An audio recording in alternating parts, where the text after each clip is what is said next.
humatol. Dahil nasusulat, kahit sino ka man, hindi ka pwedeng humatol. Yan po ang kadalasan ginamit ng mga pilosopo. Hindi naman po tinitingnan ang kabuuan kung bakit sinulat ni Apostol Pablo. So, isinulat ito ni Apostol Pablo doon sa kahilan ng Roma o sa kongregasyon ng Roma na kung saan taas po ang kanilang tingin sa sarili nila kaysa sa ibang tao. Kaya po, ganito po yung isinulat ni Apostol Pablo. So, sa verse 2, sabi niya, alam natin na ang hatol ng Elohim. Alam natin na ang hatol ng Elohim na kaayon ng katotohanan ay laban sa mga gumagawa ng gayong mga bagay.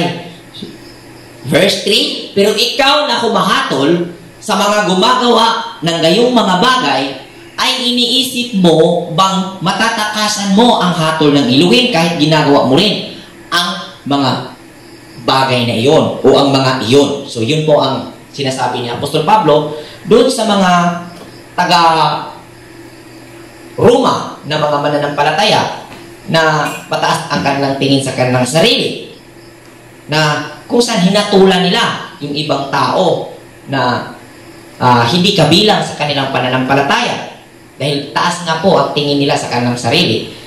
At ayon po sa napag-usapan sa chapter 1 sa bandang dulo, hindi lang po isang uri na kinamumuhian ng Panginoon, ng Elohim, kundi marami. At isa dito ang pag-uugaling mayabang, pagmamataas. At ito nga po yung nagiging pag-uugali ng mga Hudyo noon na naging kalaban ng pananampalatayang Messianic. So yan po ang pinatutungkulan ni Apostol Pablo. So basahin po natin ang nasusulat sa Matthew chapter 7 verse 1 to 6. Basahin po natin tungkol po sa paghatol.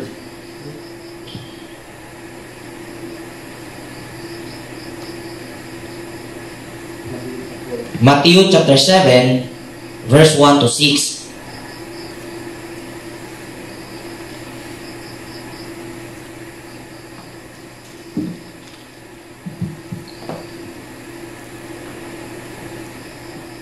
Matthew chapter 7 verse 1 to 6. Huwag kayong humatol ng kayo'y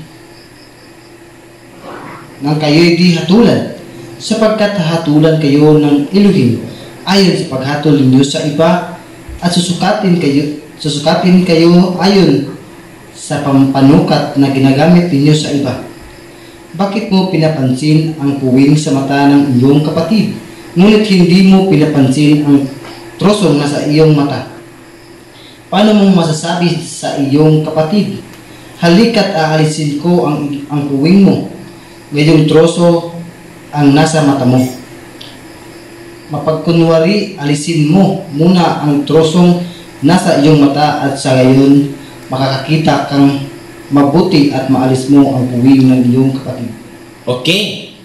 So, sa statement ng Misaya at sa statement ni Apostol Pablo, hindi magkaparehas ang pagkasabi. Pero yung buod ay ganun din po ang ibig sabihin.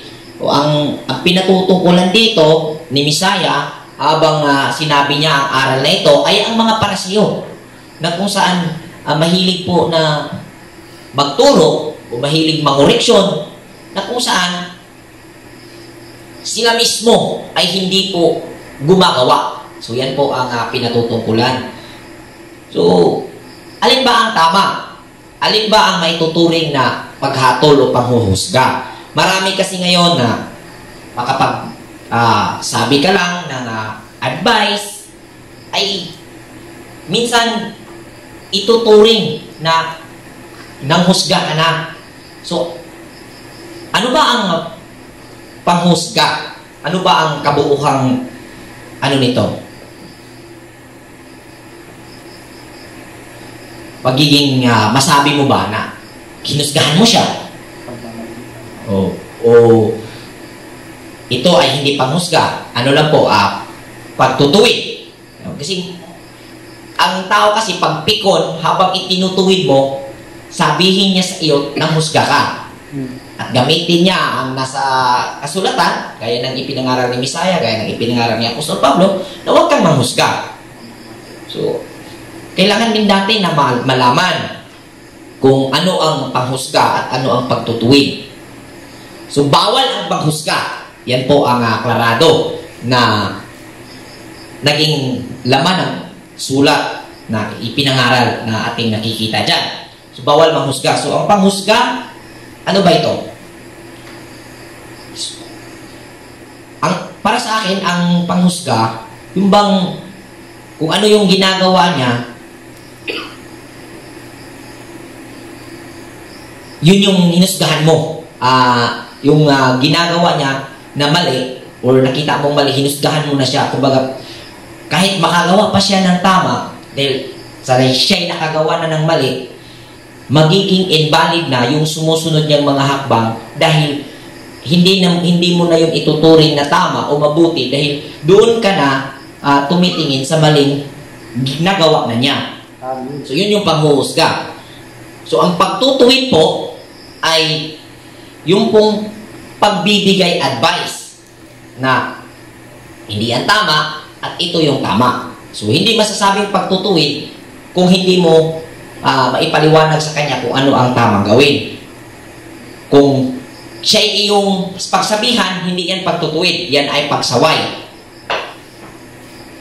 Pero pag sinabing pagtutuwid, may pagsawayan at may pag-advise, may ibigay na payo.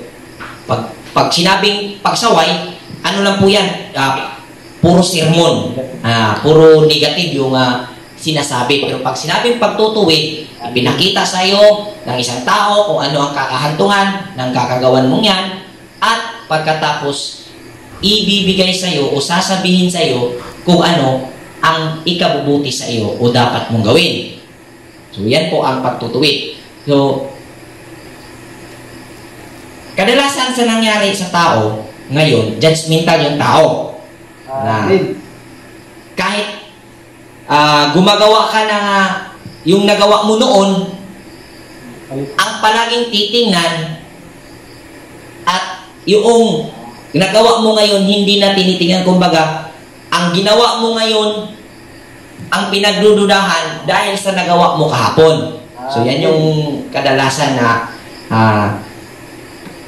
aksyon ng tao sa ganong sitwasyon. So, para sa akin, ang aral na ito ay para hindi ka makapanghusga, huwag kang magtiwala sa tao. Doon sa pisikal na tao ba? Kundi magtiwala ka doon sa gawa. As long nakita mo na siya gumagawa ng tama, manatili ang iyong tiwala. Basta nakita mo, andun yung sincerity, andun yung katapatan, manatili ka na magtiwala. Dahil habang nagtiwala ka, habang siya gumagawa ng tama, sa ganung paraan, pinagkatiwalaan mo rin ang Ama na siyang dahilan ng kanyang paggawa ng mabuti. Dahil pag sa tao ka nagtiwala, posibleng ibali-baliwalain mo kahit nakagawa siya ng tama dahil tiwala ako sa taong ito. So, ganun din po. At kung balik na rin din natin, kung sa tao ka magtiwala, mabibigo ka dahil ang tao ay nagkakamali at madalas kang ma-disappoint kapag doon ka sa tao nagtiwala, hindi sa kanyang gawa.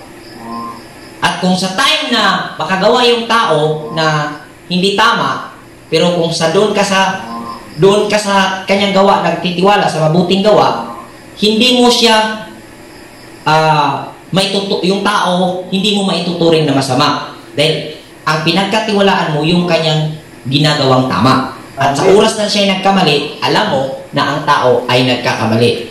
At kung siya ay magpatuloy sa kanyang kamali, kailangan mong palitan. Ganun po yun.